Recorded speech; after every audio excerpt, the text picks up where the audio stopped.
আসসালামু আলাইকুম, স্বাগতম জানাচ্ছি বিবিসি নিউজ আন্তর্জাতিক সংবাদে। শুরুতেই সংবাদ শিরোনাম, এরপর বিস্তারিত। রাশিয়ার পক্ষে যুদ্ধে নিহত সেনাদের পরিবারের জন্য আবাসন প্রকল্প উদ্ঘাটন কিমের। ট্রাম্পের বর্ণবাদী ভিডিও বিতর্কে রাজনীতির শালীনতা হারাচ্ছে ওবামা। চীনে আতশবাজির দোকানে বিস্ফোরণ, নিহত ৮। পারমাণবিক চুক্তিতে পৌঁছাতে সমঝোতার আলোচনায় প্রস্তুত ইরান। দর্শক, এতক্ষণ শুনছিলেন সংবাদ শিরোনাম। এখন বিস্তারিত। আপনি যদি ইসরায়েলের ধ্বংস চান এবং মুসলিমদের পাশে থাকেন, তাহলে ভিডিওতে লাইক করে চ্যানেলটি অবশ্যই সাবস্ক্রাইব করে দিবেন এবং আপনার মূল্যবান মতামত অবশ্যই কমেন্টে লিখে জানিয়ে দিবেন। এখন বিস্তারিত।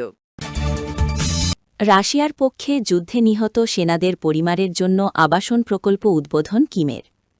উত্তর কোরিয়ার নেতা কিম জং উন ইউক্রেন যুদ্ধে রাশিয়ার পক্ষে লড়াই করতে গিয়ে নিহত সৈন্যদের পরিবারের জন্য পিয়ংইয়ংয়ে একটি নতুন আবাসন প্রকল্প উদ্বোধন করেছেন।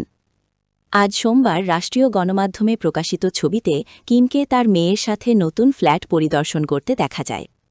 এই উদ্যোগের মাধ্যমে কিম নিহত সেনাদের শহীদ হিসেবে সম্মানিত করে অভ্যন্তরীণ ঐক্য ও রাশিয়াকে সমর্থন জোরদার করছেন।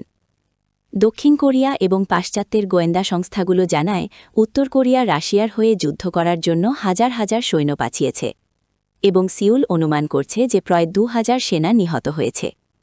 বিশ্লেষকরা বলছেন, এর বিনিময়ে উত্তর কোরিয়া রাশিয়ার কাছ থেকে আর্থিক সাহায্য, সামরিক প্রযুক্তি এবং খাদ্য ও জ্বালানি সরবরাহ পাচ্ছে। কোরিয়ান সেন্ট্রাল নিউজ এজেন্সি জানায়, উত্তর কোরিয়ার নেতা কিম জং উন সম্প্রতি একটি নতুন সড়ক উদ্বোধনের সময় দেয়া ভাষণে দেশের জন্য ত্যাগ স্বীকারকারী শহীদদের প্রতি গভীর শ্রদ্ধা নিবেদন করেছেন।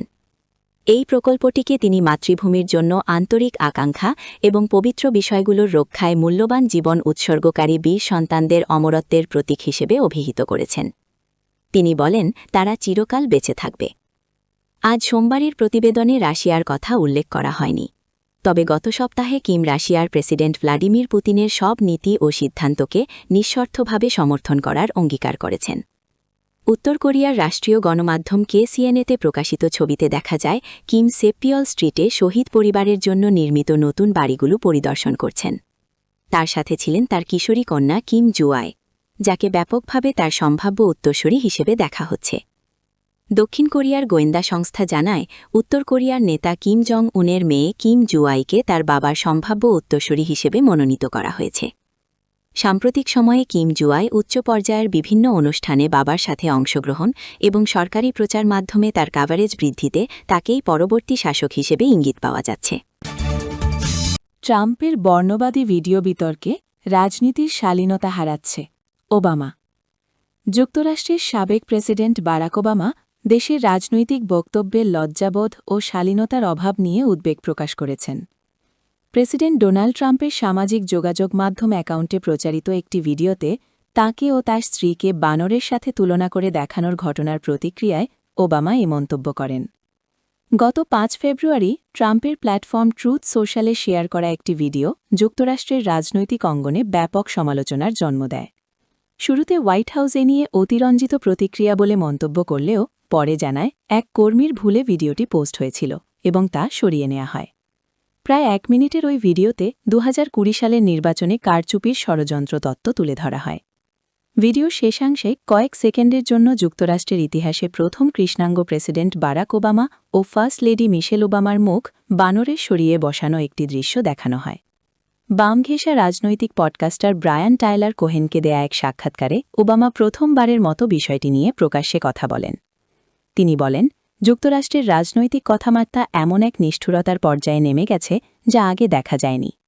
ট্রাম্পের নাম সরাসরি উল্লেখ না করে ওবামা বলেন, বেশিরভাগ আমেরিকান এ ধরনের আচরণকে গভীরভাবে উদ্বেগজনক বলে মনে করেন।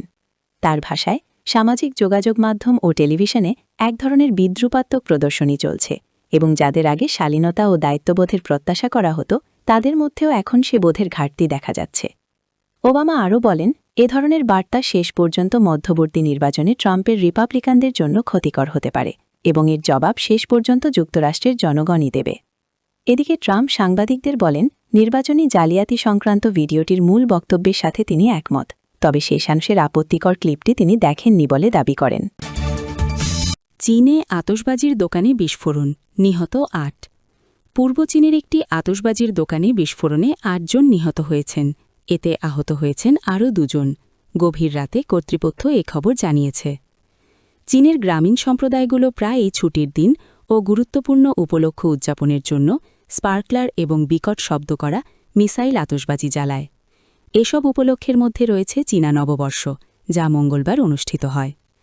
স্থানীয় কর্তৃপক্ষ সামাজিক যোগাযোগ মাধ্যমে দেয়া এক বিবৃতিতে জানিয়েছে, এক বা একাধিক গ্রামবাসীর আতশবাজির অনুপযুক্ত নিক্ষেপের ফলে রোববার দুপুর 2:30 দিকে জিয়াংসু প্রদেশের ডংহাই কাউন্টিতে নিকটবর্তী দোকানে বিস্ফোরণ ঘটে। ডংহাই কর্তৃপক্ষ জানিয়েছে, জরুরি ব্যবস্থাপনা, অগ্নি নির্বাপন, জননিরাপত্তা এবং স্বাস্থ্য কর্তৃপক্ষ উদ্ধার কার্যক্রম পরিচালনার জন্য তাৎক্ষণিকভাবে ঘটনাস্থলে পৌঁছেছে। বিবৃতিতে বলা হয়েছে, বিস্ফোরণের ফলে সৃষ্ট আগুন বিকেল 4টার দিনে নেভানো সম্ভব হয়।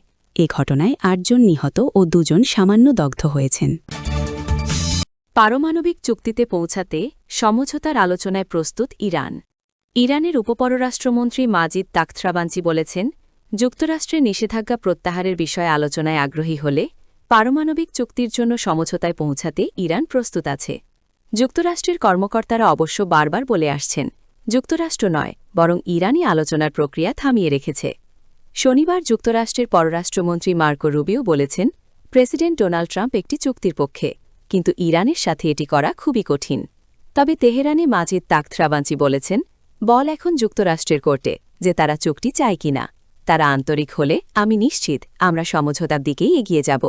ডোনাল্ড ট্রাম্প ইরানের পারমাণবিক কর্মসূচি চুক্তির মাধ্যমে নিয়ন্ত্রণ না করা গেলে হামলার হুমকি দিয়েছেন।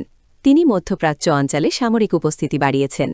ইরানে সরকারবিরোধী বিক্ষোভের সময় সারা দেশে বিক্ষোভ সহিংস দমনের পর তিনি এমন সিদ্ধান্ত নিয়েছেন।